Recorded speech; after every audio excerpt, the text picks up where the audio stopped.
Hey everyone, welcome back to my channel. आज मैं आ गई हूँ बेस्ट रिक्रूटमेंट लेकर, जिसमें सारे ही गवर्नमेंट के पर्सन अप्लाई कर सकते हैं। अगर आप गवर्नमेंट जॉब चाहते हैं, रिक्रूटमेंट चाहते हैं, तो इस वीडियो को एंड तक कंटिन्यू करना। अगर आप चैनल पे नहीं हो तो चैनल को सब्सक्राइब कर लेना। सारे बेस्ट टू बेस्ट चैनल पे अपडेट्स आपको डेली के आते रहते हैं, तो आप अप्लाई कर सकते हो। डायरेक्टली टेलीग्राम चैनल का लिंक भी ज्वाइन कर सकते हैं। इस रिक्रूटमेंट की बात करें तो ये रिक्रूटमेंट हमें IIT रुड़की की तरफ से देखने को मिलती है। IIT रुड़की यानी Indian institute of technology of Roorkee, जिसमें सारे कैंडिडेट्स इजीली अप्लाई कर सकते हैं। यहाँ पर आपको क्लियरली मेंशन है कि वुमेन कैंडिडेट्स को एनकरेज किया जा रहा है कि आप अप्लाई कीजिए। तो सारे वुमेन कैंडिडेट्स की भी हायरिंग है, तो आप डायरेक्टली इसके लिए अप्लाई कर देना। 28/2 से इसके फॉर्म स्टार्ट हो गए थे। 28/2 यानी 28 फरवरी 2025 से इसके फॉर्म स्टार्ट हो गए थे। 7/4 यानी कि 7 अप्रैल तक इसके फॉर्म लास्ट टू लास्ट भरे जाएंगे। अभी आपके पास बहुत टाइम है, लेकिन इसके फॉर्म जल्दी से कंप्लीट कर देना। नेम और पोस्ट क्या है, कैटेगरी क्या है, वो सारी चीज़ें जानते हैं, तो हम लोग देख लेते हैं। यहाँ पे नेम ऑफ पोस्ट आपको बहुत सारी पोस्ट अवेलेबल है, सारे ही डिपार्टमेंट वाइज अलग अलग पोस्ट अवेलेबल है। यहाँ पे आप देख सकते हो, डायरेक्टली फॉर्म कंप्लीट कर सकते हैं। जूनियर टेक्निकल सुपरिटेंडेंट की पोस्ट है यहाँ पर।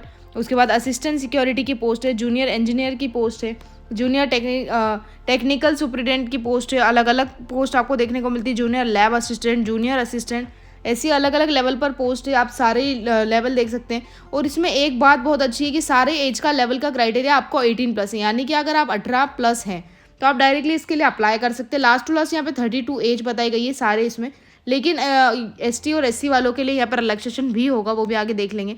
कैटेगरी वाइज ये डिटेल्स बताई गई है, किस सेक्टर में कितनी कितनी पोस्ट अवेलेबल है। यहाँ पे 3 है किसी में, और किसी में 1 ही पोस्ट है, तो वो आप देख लेना आपकी कैटेगरी वाइज कितनी पोस्ट है, और फिर आप डायरेक्टली इसके लिए अप्लाई कर सकते हैं। बहुत सारी ऐसी अवेलेबल पोस्ट है यहाँ पर लेवल वाइज। 6th लेवल पे का 6th लेवल यहाँ पे बताया गया है, सारी चीज़ें मेंशन है। उसके बाद हम लोग आ जाते हैं नेक्स्ट लेवल पर, क्या चीज़ें बताई गई है। यहाँ पर हम मिनिमम क्वालिफिकेशन आ जाते हैं सारी पोस्ट का देखने के लिए। फटाफट से सारी मिनिमम क्वालिफिकेशन देखेंगे। यहाँ पर जूनियर टेक्निकल सुपरिटेंडेंट की बात करें तो यहाँ पर आपका MSc in electronics, computer science, chemistry, physics होना चाहिए। MSc अगर आपका है इन चारों में से किसी में, या फिर और यहाँ पे और में दिया गया है BTech है, BE की डिग्री की आपने, 2 ईयर्स रिलेवेंट एक्सपीरियंस अगर आपके पास है, MSc विथ 1 ईयर एक्सपीरियंस है, या फिर नॉलेज ऑफ कंप्यूटर है, तो आप डायरेक्टली इसके लिए अप्लाई कर सकते हैं। जूनियर टेक्निकल सुपरिटेंडेंट के लिए ये मिनिमम क्वालिफिकेशन है। यहाँ पर सिक्योरिटी ऑफिसर फीमेल की बात की तो यहाँ पे graduation with 4 year relevant experience अगर आपका है, या फिर सेकेंड शुड हैव आपके NCC या एंड फायर फाइटिंग जो ट्रेनिंग होती वो आपके पास होनी चाहिए। फीमेल्स की बात कर रहे हैं। उसके बाद be able to drive light vehicle, motorcycle, और ये सारी चीज़ें आपको आनी चाहिए चलाते। और heavy sound health active habits आपके अंदर होनी चाहिए फीमेल कैंडिडेट्स में, तो आप इस पोस्ट के लिए असिस्टेंट सिक्योरिटी ऑफिसर के लिए डायरेक्टली अप्लाई कर सकते हैं। ये भी चीज़ क्लियरली मेंशन है यहाँ पर। उसके बाद हम लोग आ जाते हैं नेक्स्ट पोस्ट देखने के लिए कि नेक्स्ट क्या बताया गया है। तो नेक्स्ट यहाँ पर आपको जूनियर इंजीनियर की पोस्ट बताई गई है सिविल में। जूनियर इंजीनियर सिविल में यहाँ पर पोस्ट आपको बताई गई है, जिसमें आपका डिप्लोमा होना चाहिए 3 साल का। 3 साल का डिप्लोमा यहाँ पर रिक्वायरमेंट मांगी गई है इन सिविल इंजीनियरिंग, और कोई फर्स्ट क्लास या फिर 3 साल तक का आपका अगर एक्सपीरियंस है तो भी आप इसके लिए अप्लाई कर सकते हैं। यहाँ पे आपको preference will be given candidates हुआ एक्सपीरियंस, आपका एक्सपीरियंस सिविल प्रोजेक्ट्स में है और मेंटेनिंग वर्क में अगर आपका एक्सपीरियंस है, तो वो सारे कैंडिडेट्स को यहाँ पे जूनियर सिविल में आपकी प्रेफरेंस दी जाएगी, ये भी क्लियरली मेंशन है। उसके बाद जूनियर टेक्निकल सुपरिटेंडेंट की बात करें तो यहाँ पे BSc plus diploma in health and sanitation अगर है आपका तो अप्लाई कर सकते हैं। यहाँ पे 12th पास जिसकी साइंस स्ट्रीम है वो भी अप्लाई कर सकते हैं। यहाँ पे मेंशन है 12th पास अगर है आप तो जूनियर टेक्निकल सुपरिटेंडेंट के लिए अप्लाई कर सकते हैं।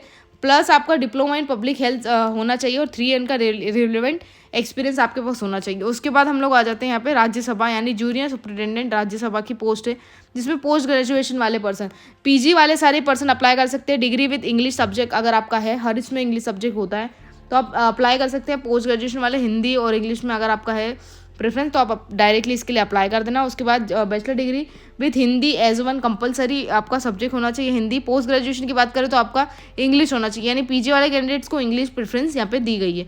उसके बाद एटलीस्ट 1 ईयर का रिलेवेंट एक्सपीरियंस होना चाहिए ट्रांसलेशन का, और आपका working experience in computer, Hindi English both languages में आपका एक्सपीरियंस होना चाहिए, और फिर आप इसके लिए डायरेक्टली अप्लाई कर सकते हैं। नेक्स्ट हम आ जाते हैं इसकी अलग पोस्ट पर, जो कि हमें बताया गया है यहाँ पर। आपकी जूनियर टेक्निकल सुपरिटेंडेंट की बात की तो यहाँ पर आपका BSc का डिप्लोमा मांगा गया हेल्थ एंड सैनिटेशन में आपका डिप्लोमा होना चाहिए 12th स्ट्रीम में, जो कि हम लोगों ने देख लिया। उसके बाद हम लोग आ जाते हैं यहाँ पे जूनियर सुपरिटेंडेंट। यहाँ पे मास्टर डिग्री आपकी है अगर, या फिर bachelor degree with 2 year relevant experience है। नॉलेज ऑफ कंप्यूटर एप्लीकेशंस और सारी पोस्ट का अगर आपको नॉलेज है कंप्यूटर से रिलेटेड ऑफिस का, तो आप डायरेक्टली इसके लिए अप्लाई कर सकते हैं। उसके बाद लास्ट टू लास्ट हमारे यहाँ पर देखते हैं कि जूनियर लैब असिस्टेंट की पोस्ट है यहाँ पे। जूनियर लैब असिस्टेंट में की बात करें तो यहाँ पर बैचलर डिग्री आपकी होना चाहिए कोई भी अप्रोप्रिएट फील्ड में, या फिर और बताया गया या फिर BSc होना चाहिए, या फिर आपका डिप्लोमा इन इंजीनियरिंग होना चाहिए 3 ईयर का एक्सपीरियंस के साथ। तो ये भी चीज़ें यहाँ पे क्लियरली मेंशन है। नॉलेज ऑफ कंप्यूटर एप्लीकेशंस यहाँ पे सारी डिटेल वाइज मांगा गया है, सारी ही पोस्ट में ज़्यादातर मांगा ही गया है। उसके बाद आपको अप्रोप्रिएट फील्ड रिलेटेड टू यहाँ पे फिजिक्स, केमिस्ट्री, साइंस, या फिर सारे कैंडिडेट्स यहाँ पे, तो सारे ही कैंडिडेट्स की हायरिंग आप देख सकते हैं। किसी भी फील्ड में अगर आपने किया है तो आप रिलेटेड फील्ड में तो आप डायरेक्टली अप्लाई कर सकते हैं। कंप्यूटर फील्ड है, या फिर टेक्नोलॉजी कम्युनिकेशन फील्ड है, इंजीनियरिंग, सिविल इंजीनियरिंग, या फिर मैनेजमेंट वाले या BBA BCom वाले पर्सन है तो भी आप अप्लाई कर सकते हैं। जूनियर असिस्टेंट की बात करें तो bachelor degree with knowledge of computer office applications. यहाँ पर हमें क्लियरली मेंशन है कि आपको bachelor degree with knowledge, simple knowledge अगर आपका बैचलर कंप्लीट है और नॉलेज है कंप्यूटर का, तो आप ये जूनियर असिस्टेंट की पोस्ट के लिए डायरेक्टली अप्लाई कर सकते हैं। आप लोगों की हायरिंग यहाँ पे स्टार्टिंग है। एज की बात करो तो यहाँ पे ओनली 18 ईयर्स का क्राइटेरिया बोला गया है। 18 ईयर्स का क्राइटेरिया वाले डायरेक्टली पर्सन अप्लाई कर सकते हैं अगर आपकी 18 एज है और आपने बैचलर कंप्लीट किया है, तो ये बेस्ट पोस्ट आप लोगों के लिए होने वाली है। उसके बाद हम लोग आ जाते हैं यहाँ पे जनरल इंस्ट्रक्शन। जनरल इंस्ट्रक्शन कुछ बताए गए हैं कि कैंडिडेट्स को ये एक पेमेंट जमा करना है, यानी कि इसकी एप्लीकेशन फ़ी क्या है। तो कैटेगरी वाइज एप्लीकेशन फ़ी बताई गई है। UR के लिए यहाँ पे 500 रुपये बताए गए, OBC और EWS के लिए यहाँ पे 400, और ST SC वुमेन वालों के लिए यहाँ पे कोई भी फीमेल अप्लाई कर रहे हैं यहाँ पे कोई भी फीस नहीं है। ST SC वालों के लिए कोई फ़ी नहीं है, तो ये भी चीज़ क्लियरली मेंशन है। और ये लिंक से आप अप्लाई कर सकते हैं, ऑनलाइन इसका पोर्टल है। और ये नॉन रिफंडेबल एप्लीकेशन फ़ी है, कोई रिफंडेबल नहीं है अगर आप कैंसिल वगैरह करते हैं तो।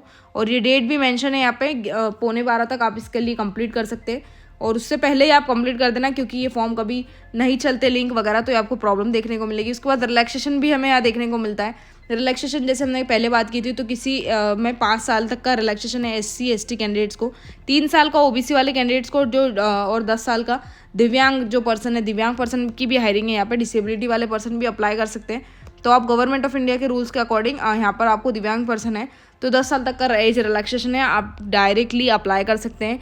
और 40 ईयर्स के एज ग्रुप वाले जो C ग्रुप है, तो वो भी कैंडिडेट्स की प्रेफरेंस है, वो भी अप्लाई कर सकते हैं। उसके बाद हम लोग यहाँ पर सारी ही डिटेल्स इससे रिलेटेड हम लोगों ने कंप्लीट कर दी। अब फॉर्म में आगे क्या बताया गया है वो भी देख लेते हैं। यहाँ तक अगर आप चैनल पे नहीं हो तो चैनल को सब्सक्राइब ज़रूर कर लेना। उसके बाद ये आपको ईमेल और कॉन्टैक्ट नंबर भी क्वेरीज़ के लिए, अगर आपकी जैसे कोई भी क्वेरीज है इससे रिलेटेड तो आप इससे पूछ सकते हो डायरेक्टली। ये कॉन्टैक्ट नंबर है, इस पर सारी आपको इन्फॉर्मेशन मिल जाएगी कि कैसे फॉर्म फिल करना है, क्या करना है, तो ये सारे। और ये इंपॉर्टेंट इंस्ट्रक्शन है जो भी कैंडिडेट्स अप्लाई कर रहे हैं उनके लिए। तो ये भी आप सेल्फ ड्यूटी असिस्टेंट के लिए आपको हायर कर रहे हैं, और एलिजिबिलिटी क्राइटेरिया अगर आप फुलफिल करते हैं तो ये आप इस चीज़ के लिए अप्लाई करना। और कैंडिडेट्स अच्छा होना चाहिए, यानी कि सारी चीज़ें फुलफिल करना आनी चाहिए, अच्छी तरीके से वर्किंग करना आना चाहिए, 100% को देना आना चाहिए, ये सारी चीज़ें मांगी गई है। और उसके बाद कुछ आपका एग्जामिनेशन होगा, एग्जामिनेशन से रिलेटेड यहाँ पर कुछ भी डिटेल्स नहीं बताई गई। उसका अगर नेक्स्ट PDF या कुछ आता है तो हम लोग वो भी कंप्लीट करेंगे। यहाँ तक हमने इसकी सारी डिटेल्स कवर कर ली है। इससे रिलेटेड अगर आपकी कोई भी क्वेरीज है तो आप कमेंट्स में लिख सकते हैं। वीडियो अच्छा लगा हो तो लाइक कर देना, चैनल को सब्सक्राइब कर देना।